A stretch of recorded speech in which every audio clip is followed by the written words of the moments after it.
Hey guys, how's it going? I wanted to go over a brief Savage Divide build video, mainly for myself, but also I had a lot of people ask me, so thought I'd at least go over something real quick and maybe explain my thought process on some things. First thing is just for utility, make sure you got your Spore Jelly Jug. This is going to be like 28% more damage for a little over 4 minutes or something kind of crazy like that. In the beginning, up into the flower, I just had a little Serenity Warhammer build. Was light armor. I think the refreshing is bugged right now, so just ignore it. I opted to run just a little bit of strike conditioning for the monkeys that hit you. You could also do slash conditioning for the plant. I think that's pretty min-max, but hey, have a little bit more protection, I guess, if you want it. Then Sundering Shock on the boots, of course. Relentless Freedom on the legs. Pretty standard setup. And then in the beginning as well, I did just throw on a musket and drop the Warhammer and tilt to the plant. So I just had a little traps musket like this. I just went some deck, sacrificed the strength. Didn't matter too much just for the first part. So you would have seen me running this musket in the beginning. For the Drake and everything afterwards, pretty much same exact set. All I did was add Azoth Crystal Shoes because I didn't need Sundering Shock, so we just took an extra health for free. And then we used a little Hated Hatchet. I decided to use the Hatchet over something else because it allowed me to get a lot of haste and build a good amount of threat quick with Hated. So I felt like I just was able to move a little bit faster and get pools set up. And then we changed the amulet, of course, too, just for some alacrity. Gotta be speedy, baby. Skip build. This is I was just holding off the elephant, not doing much. Just kind of put on a little bit more con. Still had Relentless Freedom. Just a little con greatsword. Freya's. More cooldowns as well as threat. Got Hated on there. And then just alacrity.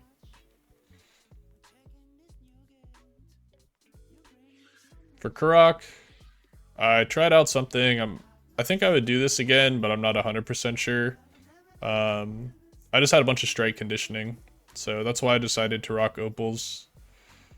Also have a unique shield here with strike shield ward and shield rush, which is pretty solid. Just rocked finisher for a little bit more damage since I never really wanted to be on my offhand. And I'll kind of go over stuff some here after I actually show everything. I decided to rock the opals because, as you can see with my shield out, I'm already at 33% strike. So Kurok does a lot of fast strike attacks, meaning your strike conditioning is going to have pretty significant uptime. And every attack is split evenly with the element that he is currently affiliated with. So I essentially decided to be like, okay, can I do 50% strike damage resistance? Fill that gap with conditioning. And then I can just rock a little bit more opal for standard protections. I don't know if it was the play. Not 100% sure about it yet. I think the only alternative would be going literally full strike. And then just drop the conditioning for health or something. You know? I decided to rock Hated on my shield, or sword, sorry, just because of boon potions. I think I would stick with this, but my thought process was A, there's going to be big boons, so our DPS are going to be pumping, and then B, sometimes Kurok can like move around a little bit, and I wanted to make sure that I could kind of hold an optimal location and hold threat without any worries.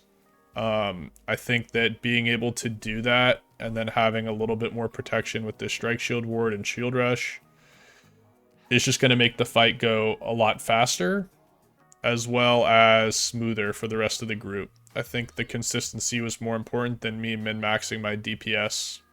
So that was my thoughts. Fortified on Ami, of course, is going to be BIS just for your shield rush uptime. You can have near 100% shield rush uptime, which is pretty freaking massive. And then after Kurok, just for like kind of the double name monkey pool and then the small fight, my light sword and shield set is getting pretty best in slot in my opinion. I kind of have all the perks I want right now with shock, resolve, and shield rush. I decided to drop hated just because I didn't need it. And I'm also rocking it on my shield just for more threat gain.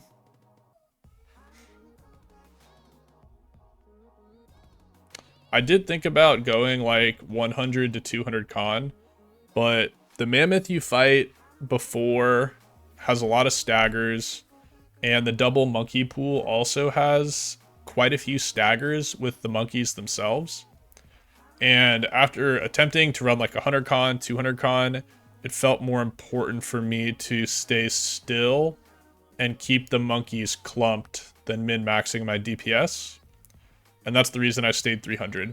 Was able to survive easily, yeah, but I'm not sure it's worth the trade-off of potentially getting knocked back or stunned and then monkeys become unclumped as a result. So maybe in the future I'll try doing like a lower con build because I do think it's possible. And then this is for our final boss. Kind of did something like a little bit more unique. Again, I'm not really sure if my stat split is like optimal here, but I'll kind of go over my thought process. So jewelry is pretty much the same. We got that fortified on Ami, and then I decided to rock the wall, which I thought was kind of crazy.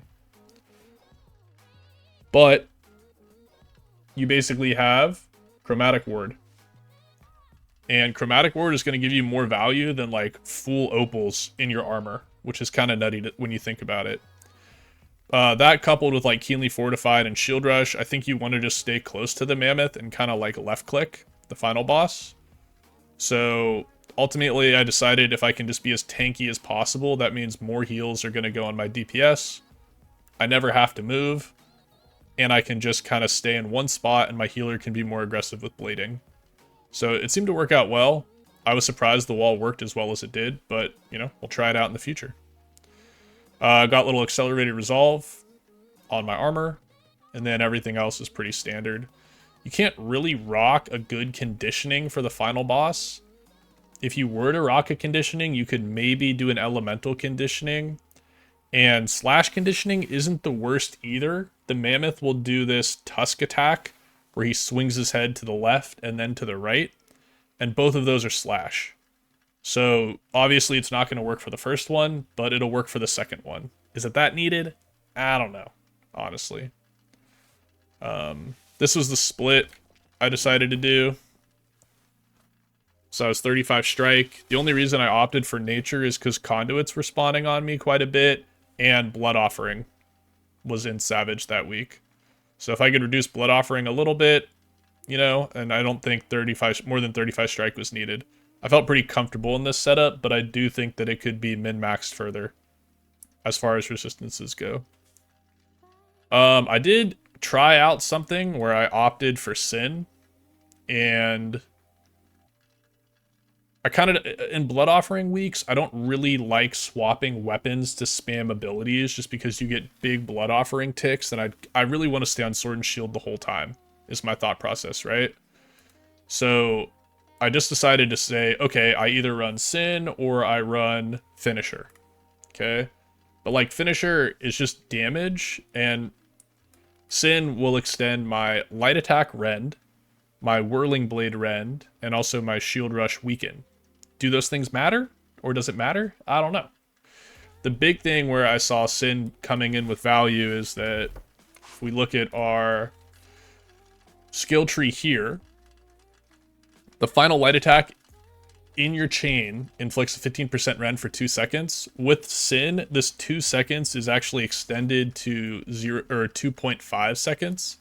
And while that seems like small in reality, my thought process was also, well, maybe that 15% rend lasting for half second longer will mean the group is going to output more DPS than me just getting value from Finisher, or raw damage numbers from Finisher. And the cool thing about having Sin as well is that if you're spamming light attacks, you actually have 100% uptime on the light attack rend, whereas the 2 seconds between light attacks you're going to be missing out on it for like a few tenths of a second. Now, is this optimal? I don't know. I'm explaining my thought process and why I decided to run what I did. Maybe it is value. Maybe it doesn't. Not sure. Make up your own mind. As far as that, this is my shield. This is my tree.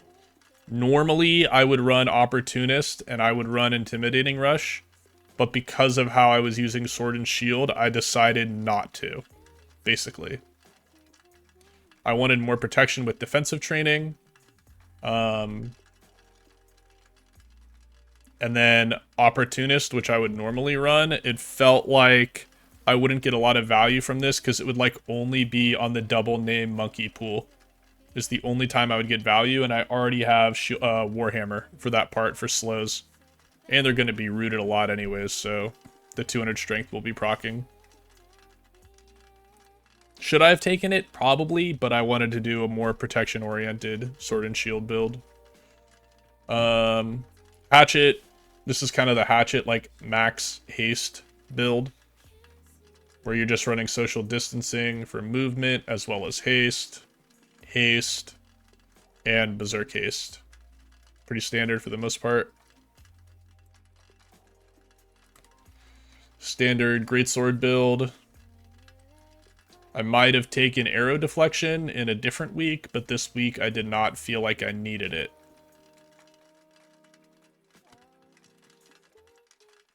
And Warhammer. This is the Warhammer slow I was talking about. So every time I shock something, you know, this is still going to be slowed, and we'll get that little 200 strength buff.